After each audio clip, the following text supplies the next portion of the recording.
Welcome to the Natural Super Kids podcast, where you will discover practical strategies to inspire you to boost the health and nutrition of your kids. I'm Jessica Donovan, a qualified naturopath specialising in kids' health, and I want to make it as easy as possible for you to raise healthy and happy kids. Let's get into it.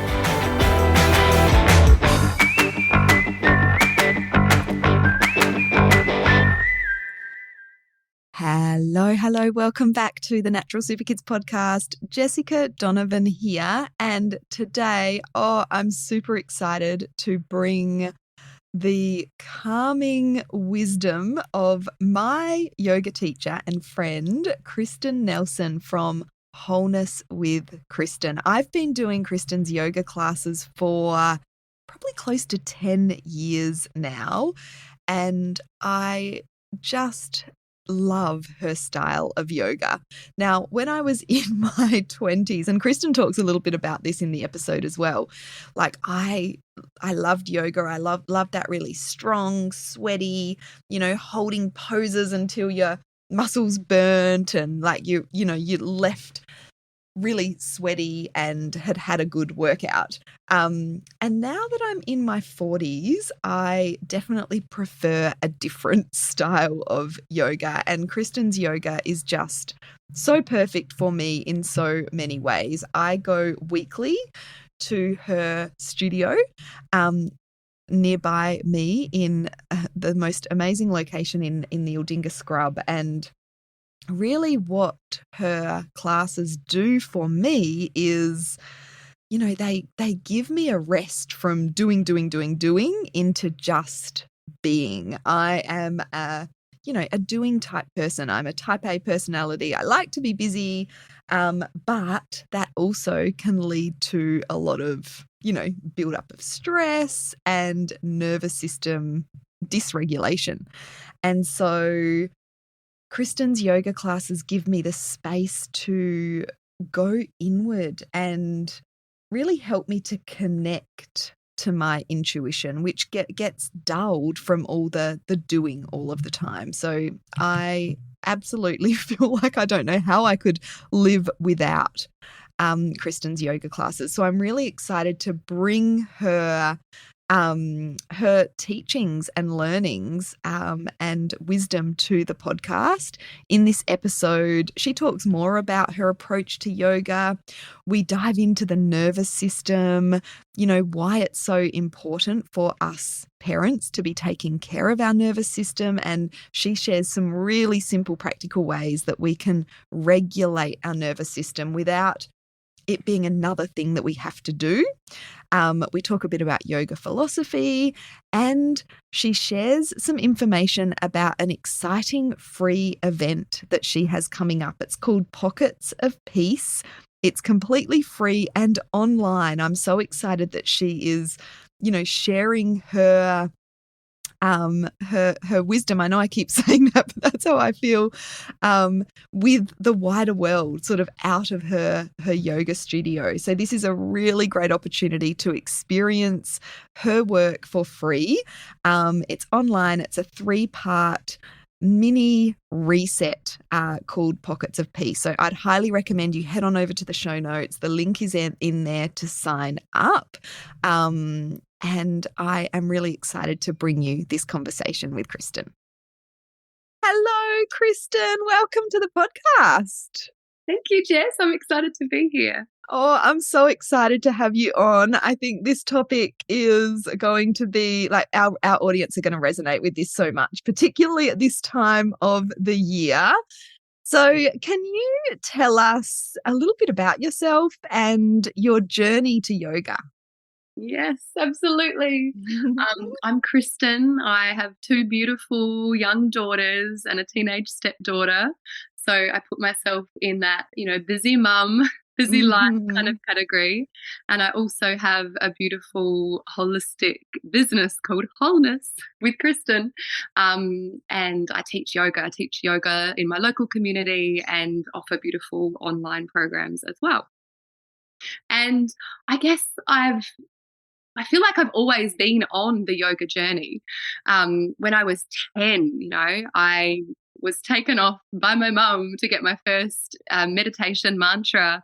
And I remember as a 10-year-old vividly really relishing the ritual, the sacredness of that whole experience. And then, quite by choice, quite diligently, I used to sit for 10 minutes, every day and repeat my mantra. And I loved it. I chose it. So here is my mum offering me this practice, and here is me choosing it back.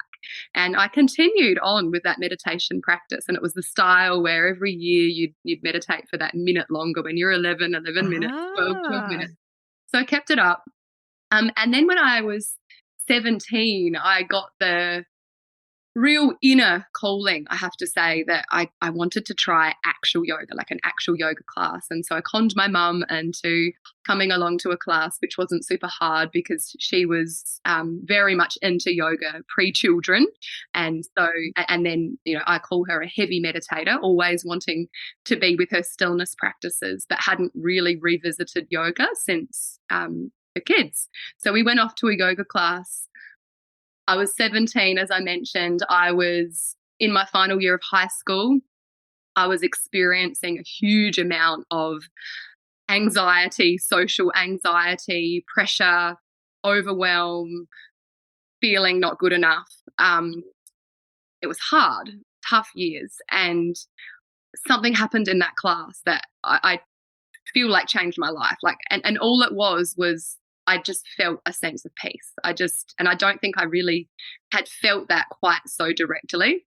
It was like, in this moment, everything is okay. And that's not something someone's telling me. That is something I'm experiencing in this moment. And so I got so curious. I was like, what is this thing? And I want to do this thing every day. And so, on the way home in the car, I was like, Mum, I'm doing this every single day. And she's like, all right, I'll join you. So I used to get her up at 6 a.m. and we'd practice, and we'd just practice the very small amount that we knew. It was probably 15, 20 minutes of practice. And I kept it up. I just kept it up for years, and it got me through. And then in my mid-20s, I decided finally to go and do a teacher training. So I started teaching yoga in my mid-20s and just hit the ground running. It was my thing. I just absolutely had flow and grace and momentum wherever I went, and I've been teaching ever since. Wow. as my job, as what I do. So I feel really, really like I found the thing I'm here for my own self and my own practice, but then also to share it just feels the best. That's such a beautiful story. And for a 10-year-old, I feel like that's so wise of you as a 10-year-old to sit for 10 minutes. Like, that's not easy for a 10-year-old. No, I've always been someone who loves a discipline, I guess. I love a practice and a discipline. And, I grew up with a mother who was very much into creative visualizations and storytelling. And we used to do brain gym educational kinesiology before school and that kind of thing. To come into the schools and teach it. So, it was really in my realm. So I feel really lucky that I was subjected to it from a very, very early age. But there was a choosing back. There was a choosing back by me. And some discipline, absolutely, in showing up for that. Yeah, thank you for sharing that story. And so, when it comes to yoga, there's so many different types and different styles. And can you tell us more about your particular approach when it comes to yoga? Yeah, absolutely. So, so many years of practice and teaching. And in my pre-children years, I nerded out on so many trainings, and I just was hungry for knowledge. And so I feel like I've practiced and played and studied with so many different teachers and styles and approaches. And, in my 20s, it was all very, very driven and dynamic. And then, through a series of getting sick and then having a surgery and then recovering from that, I got that form of very active practice kind of taken away from what I was capable of doing.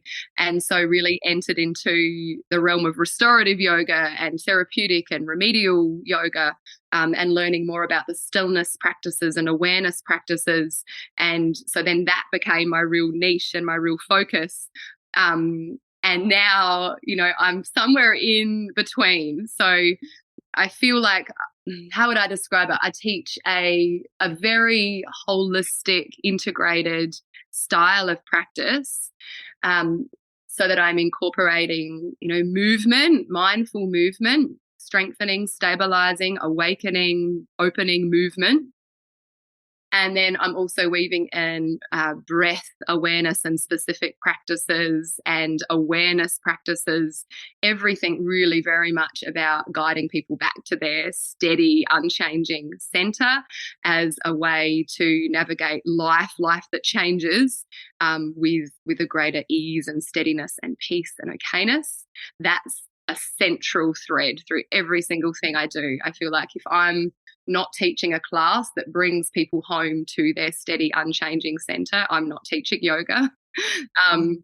And so there's so many different yoga philosophy threads as well that I weave into the practice. I'm super passionate about uncovering and discovering and playing with and embodying the ancient wisdom teachings and then bringing them into the practices as well.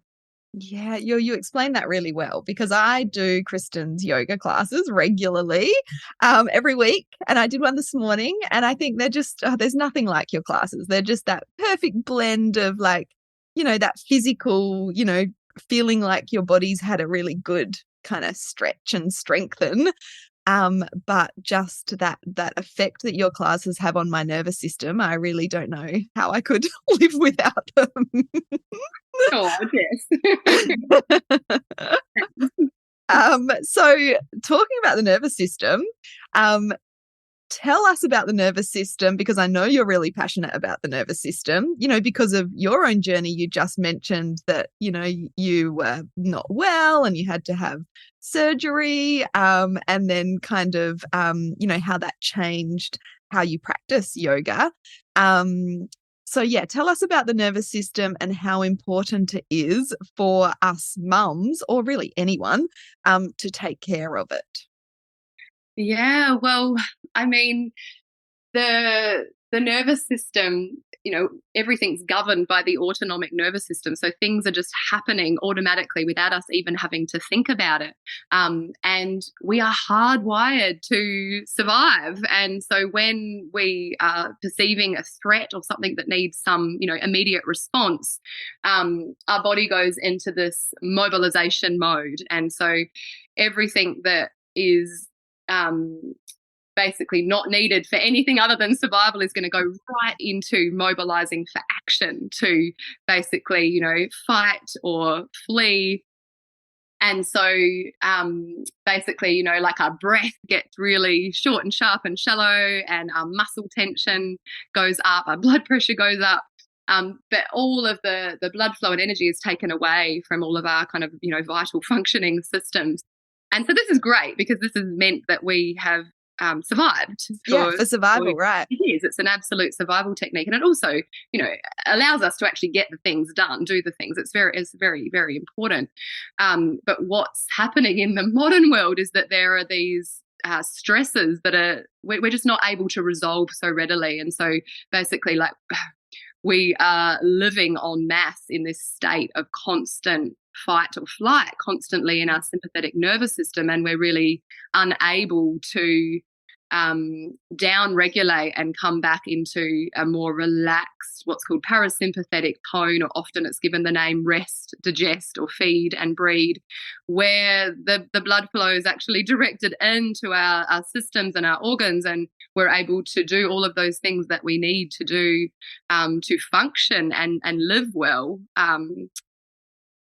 So, I mean, when the stress response is switched on for long periods of time, it can just start showing up as like even just irritability and overwhelm and short fuse, impatience, that's how it will show up for me. And then Me that can too. compound. Yeah. I always say, you know, part of why I practice is to be more in my loving more of the time, because when I'm in that go, go, go, fight, flight, on, do, spin, hamster wheel state, too often the first thing that will start to show up is I'm impatient and I'm not in my loving. I'm kind of I'm in my overwhelm, and this is too much, and often it is too much.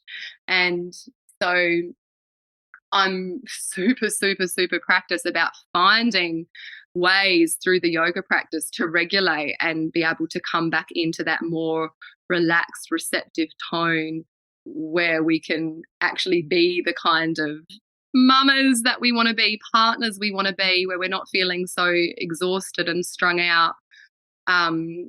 And just come back into balance and doing life in a way we actually want to be doing life. It's also very hard to have any kind of creative or inspired or original thought when we're just in this constant go, do, spin, rinse, repeat kind of mode. And of course, you know, it can get way more intense than that if we're not finding ways to nourish our nervous systems. You know, it can build into more inflammatory disease and you know, chronic stress. And so, you know, and I experienced that. I had a personal story where I experienced that. And so for me, nourishing my nervous system is right at the top of the list. And if I don't do that, you know, not only am I feeling impatient and like not the best version of me, but I actually don't absorb the vital minerals and nutrients and all of the supplements that I take and the good food that I eat as well. And, you know, my system speaks to me quite loud, loud and clear. And so often it's not, you know, if everything I'm taking is good and sound and it's still not really being well received, it's like, ooh, so how are my stress levels and what could I be doing differently to really come more into my parasympathetic nervous system and balance, so I can receive, I can absorb.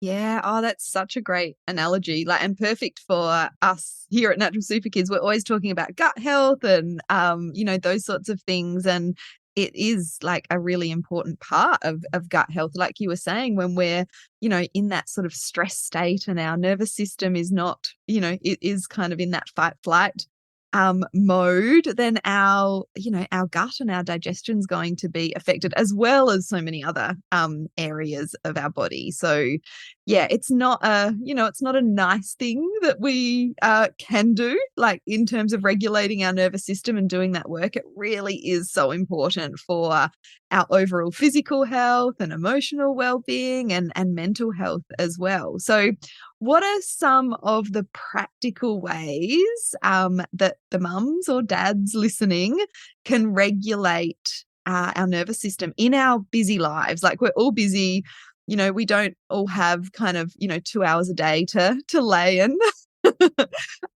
you know, and do nothing, or, you know, do restorative yoga every day or whatever it might be. So what are some practical ways that we can work on our nervous system within that context of our busy lives? Yeah, I love that question, Jess. And I also love that point that it's not just a nice thing. It's not just a luxury. It's so vital. And, you know, particularly in this modern world where a constant stressor could literally be having to respond to text messages and DMs and inbox, you know, it's like it's everywhere. It's so important. So it's just, I feel it is the counterpose, the counterpose to living as a modern human, with, you know, cave woman, caveman DNA. Like, we haven't changed that much, but the world has changed so much. So, I mean, truly it is as simple as some conscious breathing. Like, the breath is one of the only things that speaks, so to speak, to the automatic nervous system. So we can actually really, you know, manipulate that relaxation response with some low, slow, conscious, deep diaphragmatic breath. So that might just be right. I punctuate my day with a pause, and maybe that is 2 minutes, and I stop, I'm still. You can do it with your eyes open, your feet on the ground. And it's just called, I take a deep breath in right down to the very, very bowl of my pelvis. I soften. I work with what I call an inner smile, which is just this softening all around the jaw. I soften. And then it's that long, long breath out. And I just let any holdings, any tension, any kind of weight of the world I'm carrying go with that long exhalation. Repeat. So, I mean, that is a user-friendly, costs nothing, do it anywhere, anytime practice that can really affect some change. Inner smile is a cue that I use in every single class, and I describe it as it's like the thought of something that would have you feel really, really sweet and tender and good. And it creates this relaxation around your whole jaw, and then a ripple of relaxation and well-being through your whole system. And so it's another tool to use, and it also feeds into awareness. So just even taking some time to scan through the whole body and get to know what your unique stress response is. So as I become more aware of my body and connected, I notice when I get stressed, like my jaw gets really tight and rigid. My breath gets really high in my chest, and I'll usually be clenching. Like my fingers will be clenchy, and maybe my shoulders will be clenchy. So it's like, I'm onto myself. Okay. Yes. So inner smile works for me. That long breath works for me. And so does consciously, like rolling my shoulders, ungripping my fingers a few times, and just easing some of those now known stress responses in myself. Grounding as well. I feel like for me, grounding is really important. So actually finding like a safe, steady, comfortable shape, posture, place to be in nature, shoes off, feet actually on the earth. So, so, so good and nourishing. So ideally all those things together. Yes. But, whatever you can take, right, is good. And the restorative shapes. So my hack, my nervous system hack is absolutely 100% the restorative shapes, which are basically traditional yoga shapes, but with a huge amount of support, so that the conditions are such that you feel so completely held in the opening that you have no choice but to soften and relax into that very safe, held embrace. And just by virtue of being in that very safe, held, grounded space, your breath starts to change. And then, of course, your nervous system is impacted. So, I mean, at home, I'll even do 10 minutes. I'll do 10 minutes, one shape, and it has a significant effect on how I feel and then what comes out of me beyond that.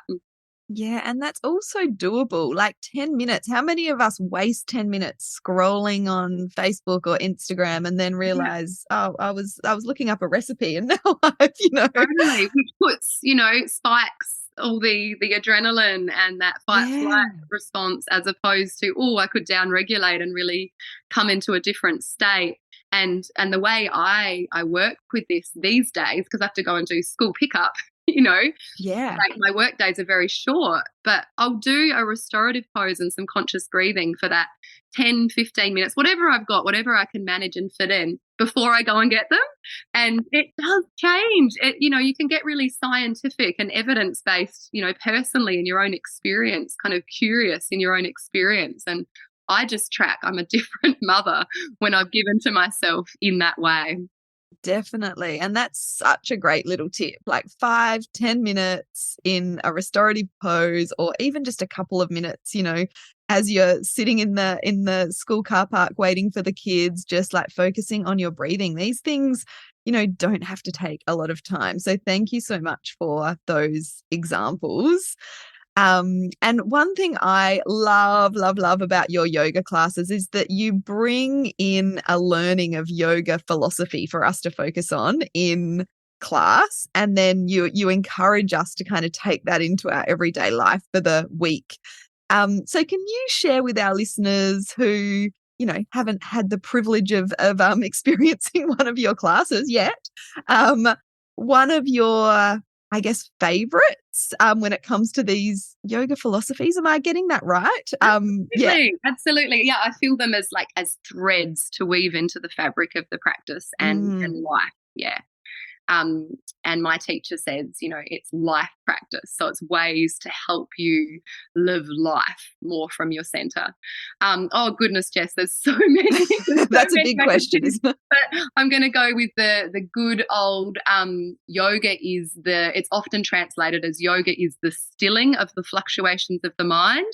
But I think about this more accurately as yoga is the freeing of the fluctuations of the mind. So it's about becoming very aware that when we follow our breath and we tune in, we notice the mind is a very, very, very busy place with a whole lot of contradictory, incessant thoughts, feelings, there's sensations, there's distractions. There is this whole lot of movie basically being played out. And that there is also a part of us that is aware that all of that is happening. And so, yoga philosophy teaches that we can get to know that part of us that is aware of everything that changes more and more and more, so that we identify more with that part of us that is actually very still, very steady, very centered, whole. This is where wholeness comes from. This is the part of us that, beyond all that happens in the world, can never be broken, is pristine. It just is. This is that I am pure beingness part of us. So we get to identify more and more and more and know that part of ourselves more, so that we misidentify less with everything that changes. And let's face it, life is change. Every single thing we experience is change, and we can't possibly control what is going on around us. And that's really destabilizing.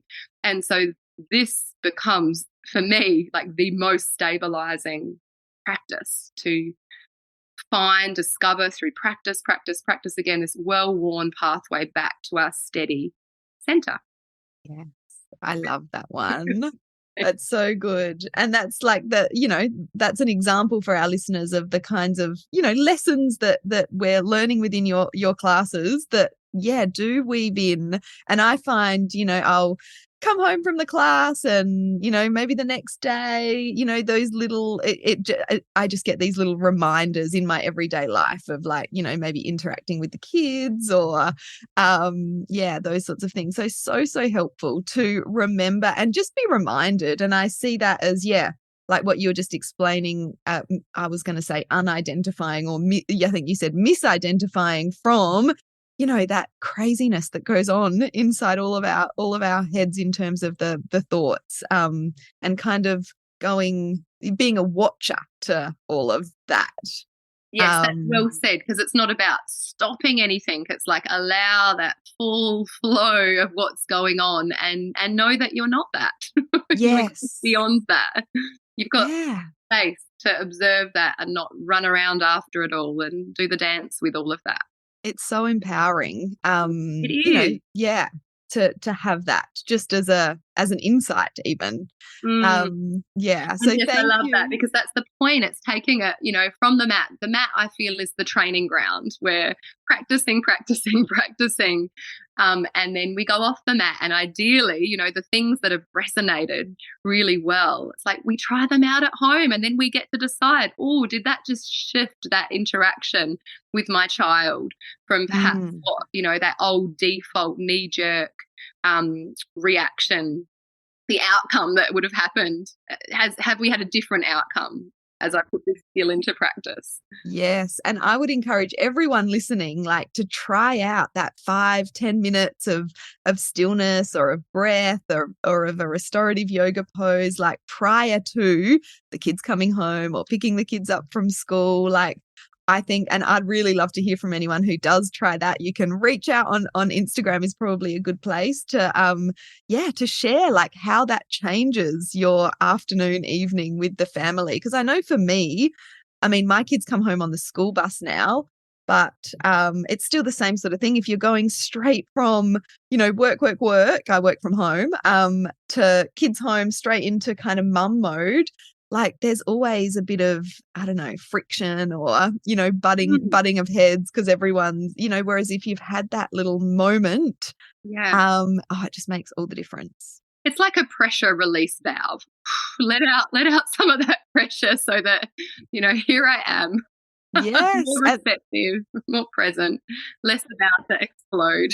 Yes. And just that, it just helps with that transition. I think so many of us are, working or, running our own businesses or whatever and doing the family life. And the transition from one of those to another for me, can be really tricky. So having those tools, I think is, so helpful.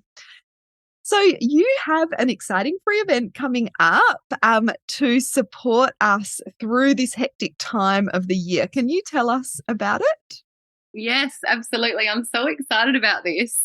So I'm calling it Pockets of Peace because this is exactly what it is. And it's a 3-part mini rest series. So actually it's exactly what we're talking about. A little bit longer. So it's going to be over 3 mornings, 7 a.m., because that is what works for me as a mother. Half an hour, so little mini half an hour practices. And I'm basically going to take people through a system of really, really regulating their nervous system and connecting with their steady center. So I really feel it's actually an embodiment and an embodied practice of what we've been talking about.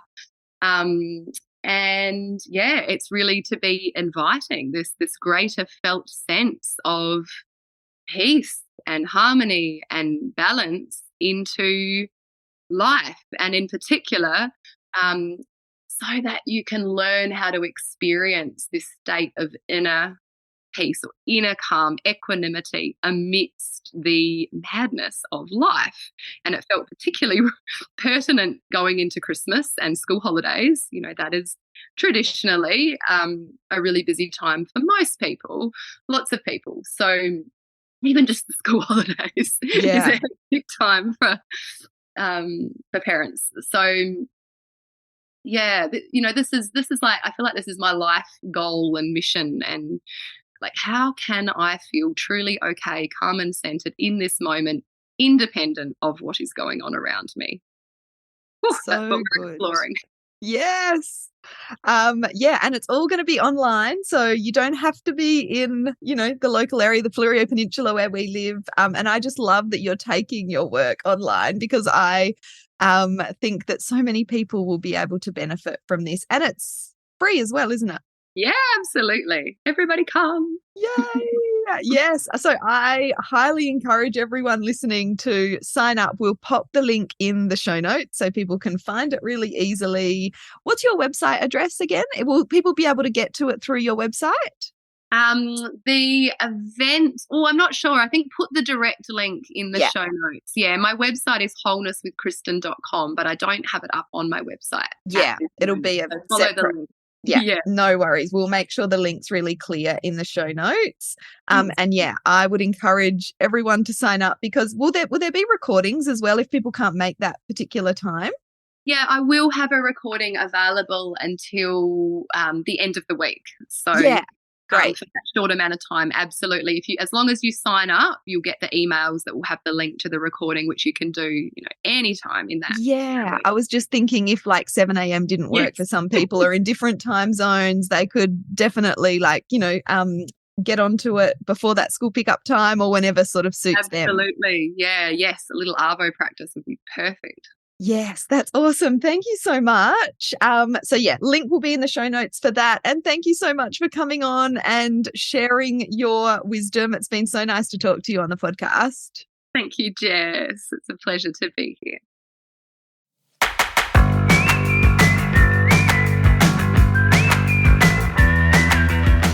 Thank you so much for joining me on the podcast today. head on over to our website, naturalsuperkids.com, for the show notes for this episode, as well as a whole heap of inspiration to help you raise healthy and happy kids. I'll see you next week.